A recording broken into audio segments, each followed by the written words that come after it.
The twins were under house arrest in their own floor. Although being locked in your personal luxurious suite for a few hours didn't quite make Tony consider it a house arrest at all. The Maximovs were teenagers who thought Nazis were cool. And they had been grounded as a punishment. The kids were freaking lucky in his opinion. Yet, Rogers had still protested. "Boss? What is it, Friday?" he asked as he waited for the elevator to reach the right floor. "Is it true what Mr. Odinson said? Oh. That even we have souls?" Friday was listening, of course. How did he forget? "You are talking to an atheist, FRI. I didn't know souls were a thing. Now that we think they are real, if we take Thor's words as the ultimate proof, of course we both have one." "I see." She answered in the tone of someone who very much didn't. Tony smiled as the elevator doors opened before walking down the hall. She was so young. It reminded him of the days when Jarvis hadn't learned about the existence of sarcasm yet. "Don't sweat it, FRI. If souls are real, I will find a way to measure them, and then we can figure out if the devil does buy them in exchange for wishes or not." Now, where was Jarvis?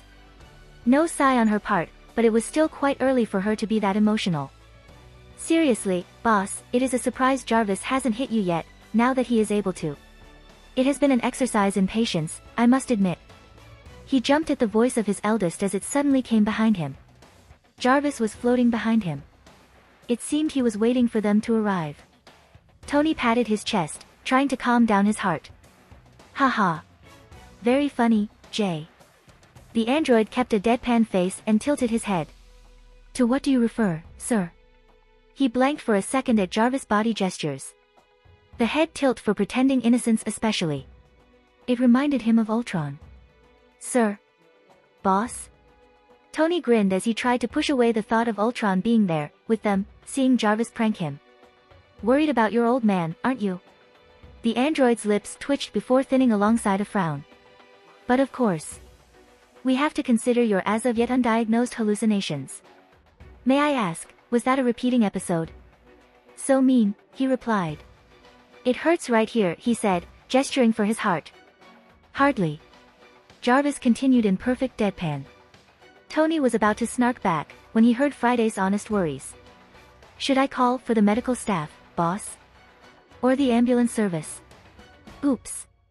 The youngest had yet to learn tonal inflections. Tony looked at Jarvis, who also seemed a bit uncomfortable that his words had been misinterpreted that way and had caused concern for his little sister. He was usually the person who would miss references and metaphors, or even some subtler snark at times, since he was still young and his main contact with the world was Tony, the king of snark. But now, it seemed Friday's youth just became more apparent to him. To both of them. "That was sarcasm, FRI," he explained. "If I was really hurt, Jarvis would be the first to the rescue and would probably fly the docks over himself. Isn't that right, Jay?" The android clasped his hands behind his back. "Yes, sir." After Friday's similar agreement, Tony clapped and decided to steer the conversation in a different direction. "So what have the twins been doing, Jay?" "I am afraid you will not be able to speak to Ms. Maximoff, sir." He seemed to hesitate a bit before continuing.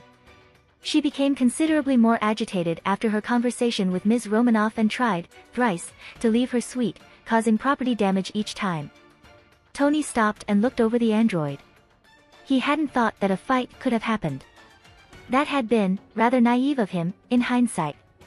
"She didn't do anything to you, right?" "I am fine, sir. I cannot say the same for the hanging shelves and the glass coffee table in the living room, however." Tony waved his worries away. "Furniture doesn't matter." Thinking of the girl's power set, he groaned. "She didn't try to mind control you, did she?" "No." Jarvis answered. "Although, after reflecting on the recollections of your colleagues, I believe her powers to be more akin to hypnotic manipulation rather than outright control." Her powers. Which were based on the scepter. Which they assumed Ultron was suffering from. Yep, another thing he was not going to be mentioning in the presence of his colleagues. Wouldn't want them to get ideas. However, he couldn't hear any explosion happening at the moment. "Why is it so quiet now? Did you knock her out?" She was just a teenager after all. An impatient, self-centered teenager, but weren't they all? If he were able to blush, Jarvis would certainly be doing so right then. I may have taken the liberty of prescribing sleeping pills, along with Ms. Maximoff's meal. Non-consensual drug use. Fantastic. So, it wasn't so much Ultron's dubious morality, as it was the dubious understanding of law by artificial intelligences? Was he just lucky that Jarvis hadn't taken over the world yet? And how's Speedy doing? Mr. Maximoff is quiet, Jarvis said. His behavioral patterns indicate the possibility that he may be at the onset of a depressive episode. You know what's better than a homicidal teenager? A depressed one. Fuck. He hasn't done anything, has he? He didn't quite know to what he was referring. Suicide? Unlikely. Self-harm? Maybe. Anxiety? Panic attacks? Probably. No, however. He paused before adding, he seems afraid of me. Yeah, he had noticed that, but why? Had Ultron done something to the boy? Tony stopped in front of the door. Time to figure out what was Ultron thinking. At least somewhat. Thanks, Jay. I'll see what I can find out. And he entered the teenager's suite. Jarvis followed him, but Tony put a stop to that immediately. He needed to talk alone. And where do you think you are going, mister? Sir, it isn't safe for you to. Nah. Tony interrupted. We had that discussion yesterday. And what discussion it had been. Tony had had to pull out the, I am an adult, I own this building, I know what I'm doing, card after an hour-long shouting match. He was shouting, Jarvis was persuading, and it had made him feel like a jerk. Worse even. A jerk with no actual arguments. And we decided, not really, it was more of a ceasefire, that I am going to talk to the twins alone. You are staying right here. But sir. He gently pushed Jarvis outside. Friday keep Jarvis company, won't you? Sure, boss, the younger AI answered, inexperienced enough that disobedience to her creator hadn't quite been rationalized all the way through yet. Okay, it was time to do this.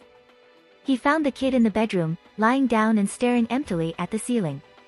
However, as soon as he entered the room, the boy stood up and looked at him defensively, ready to run.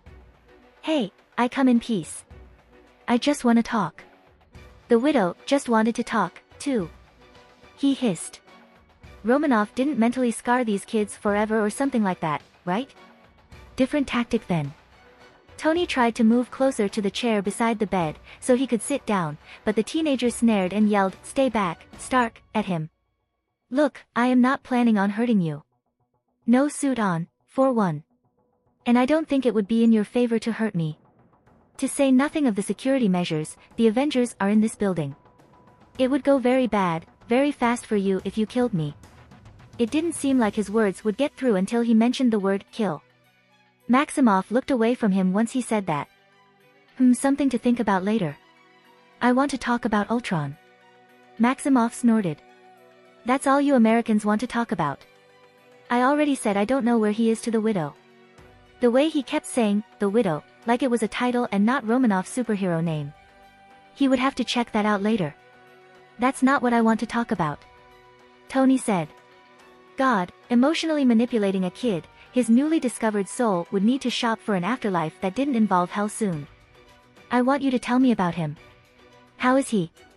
How did you meet? Is the stone causing him pain still? Maximoff looked very confused at his questions. Pain? The stone causes him pain. It did. It hurt him.